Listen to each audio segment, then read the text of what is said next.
Okay, so now let's say I want to impact a different HTML tag. I've done stuff for the p tag, so all of these things will be about the p tag, but now I also have in here for my content in h1 that says I want a big header.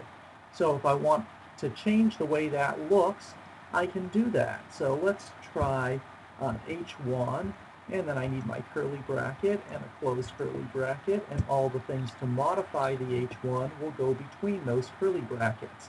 So I can change the color of my h1s. Let's say I want all of my big headers to be blue, so I could say color colon blue, and then I might also want to have them be centered.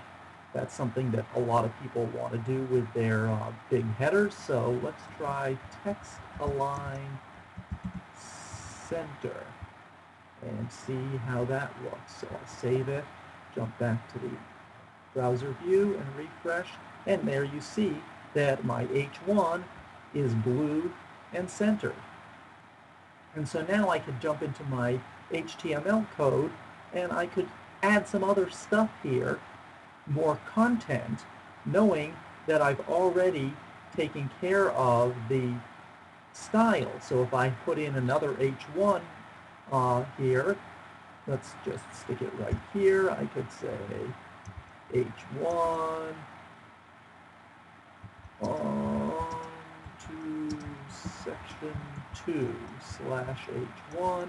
And so now this H1 goes before my third paragraph, and it should be blue and centered because that's what I've said H1s are.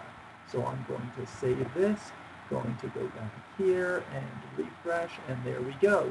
On to section 2, blue and centered, because I said all H1s are blue and centered. All paragraphs are green with a border that's 5 pixels thick and are indented 3 M's. So that's pretty good. So now you can see that you can put in your CSS section anything for any tag that you want. So I could have something special for H2s. I could have something special for unordered lists. I could have something special for any other tag that I might want to modify and say how I want it to be styled.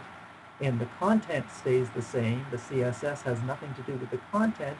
It's just how the content is going to be displayed.